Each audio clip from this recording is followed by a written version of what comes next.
Assalamualaikum warahmatullahi wabarakatuh. Perkenalkan nama saya Rahmat Mozin, stambuk F111910 dari kelas internasional. Saya akan membahas tentang UAS kewirausahaan dan pengembangan diri. Mana yang pertama itu kita akan membahas menjadi seorang wirausaha yang memiliki sifat kreatif. Ya, yang pertama itu membentuk karakter kreativitas dalam pengembangan diri menuju wirausaha. Jadi yang pertama itu menjadi seorang wirausaha harus memiliki sifat dan sikap yang ulet di dalamnya, di mana hal itu mempengaruhi bagaimana kedepannya untuk wirausaha yang dijalankannya. Yang pertama, kita itu harus memiliki kepribadian dan perilaku dari seorang wirausaha. Yang pertama itu rasa percaya diri, kedua disiplin yang kuat dan mandiri, yang ketiga ulet berpikir dan ulet bekerja, dan yang terakhir itu kreatif dan inovatif.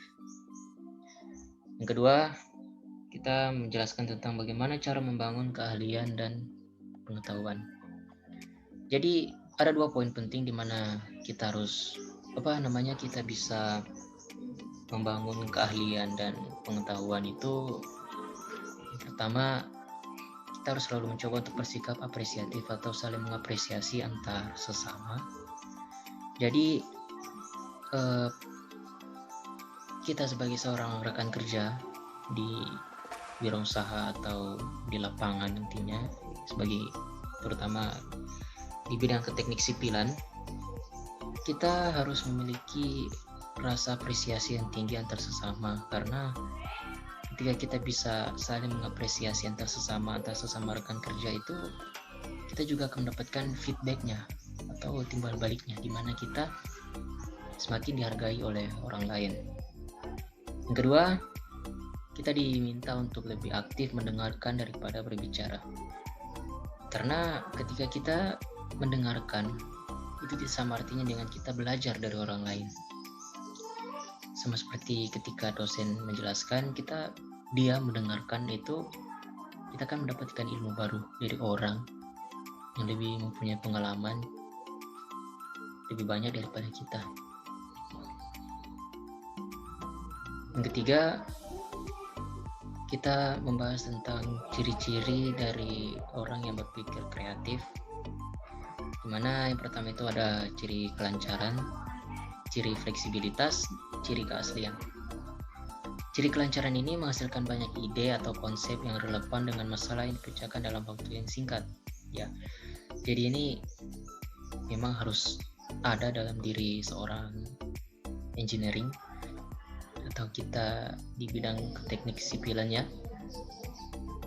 Kita harus memiliki ide atau konsep di lapangan dan bisa menyelesaikan masalah yang ada di lapangan itu secara singkat. Jadi istilahnya kita sigap dalam menangani masalah yang terjadi di lapangan. Yang kedua, fleksibilitas. Ini individu yang bisa memunculkan hal-hal unik yang baru. Ya, hal-hal unik atau yang tidak biasa. Jadi ini adalah seorang individu yang memiliki kemampuan berpikir kreatif yang menghasilkan ide-ide baru. Jadi ini masih berhubungan dengan ciri kelancaran yang pertama tadi. Yang ketiga ada ciri keaslian atau organilatif.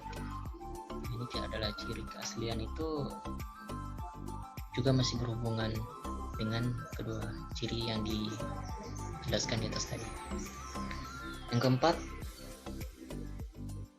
bagaimana tahapan membangun kreativitas? Ya, membangun kreativitas itu kita mempunyai cara-cara tersendiri ya. Ada cara untuk melatih bagaimana kita bisa memiliki kreativitas, terutama kita di bidang teknik sipilan.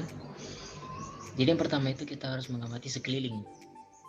Mengamati sekeliling ini dapat membantu kita mempertajam ingatan, karena kreativitas berarti mempertajam pikiran dan meningkatkan kepekaan indera seseorang. Yang kedua itu berimajinasi. Einstein itu pernah berkata dalam hidupnya, imajinasi lebih penting dari angka. Jadi Aktivitas imajinasi meliputi merenung, berkhayal, atau mencari jalan untuk atau kekurangan untuk perbaikan usaha atau perusahaan. Yang ketiga, kita harus mengambil sudut pandang yang berbeda, bertindak out of the box. Mungkin belum terbiasa dilakukan, namun kita bisa mulai melihat sesuatu dengan sudut pandang yang berbeda. Yang keempat, melakukan sesuatu yang baru. Lakukan hal positif yang belum atau jarang dikerjakan, berinteraksi dengan anak-anak, kerja sosial, karena hal itu dapat melatih kreativitas di dalam diri kita. Yang kelima, mencatat. Jadi kita harus membiasakan diri untuk mencatat, apalagi ketika kita sembari mendengarkan orang, kita harus mencatat. Itu sangat penting sekali. Karena dengan mencatat kita bisa menjadi orang yang kreatif atau kita bisa mengembangkan ide-ide yang kita tuangkan ke dalam tulisan. Yang keenam itu menambah wawasan dengan cara mempelajari hal-hal baru di luar ataupun di dalam. Kalau saya pribadi sih lebih suka belajar dari luar, karena kalau kita hanya belajar dari dalam, itu seperti kita terkurung dalam kandang kita sendiri. Jadi kalau saran dari saya, juga untuk diri saya sendiri, kita harus mulai belajar atau membiasakan diri untuk belajar di luar bidang yang kita tekuni, ya. Atau ketika kita menekuni sesuatu bidang, kita tidak hanya belajar dari orang-orang yang ada itu saja, tapi kita belajar dari luar, dari orang-orang yang punya pengalaman lebih luas, yang mungkin jam terbangnya lebih tinggi, sehingga kita juga menambah wawasan, ya, menambah wawasan lebih banyak. Istilahnya kita mendapatkan apa yang tidak kita dapatkan ketika kita berada dalam zonanya kita itu sendiri. Yang terakhir, disiplin. Jadi disiplin ini memang sesuatu yang sangat penting ya dari seorang wirausaha, atau kita mau menjadi orang yang kreatif, kita harus memiliki kedisiplinan dan terus menciptakan ide-ide baru dan ketekunan untuk mewujudkan ide-ide. Kreativitas itu dapat dilatih, ya. Jadi kreativitas itu dilatih dan itu bukan anugerah atau sesuatu yang kita sudah dapatkan sejak lahir. Maka latihlah dan tingkatkanlah kreativitas Anda untuk menjadi orang yang lebih sukses ke depannya. Ya, itu saja yang bisa saya jelaskan dari ujian akhir semester kewirausahaan dan pengembangan diri. Lebih dan kurangnya saya mohon maaf. Demikian saya akhiri. Assalamualaikum warahmatullahi wabarakatuh.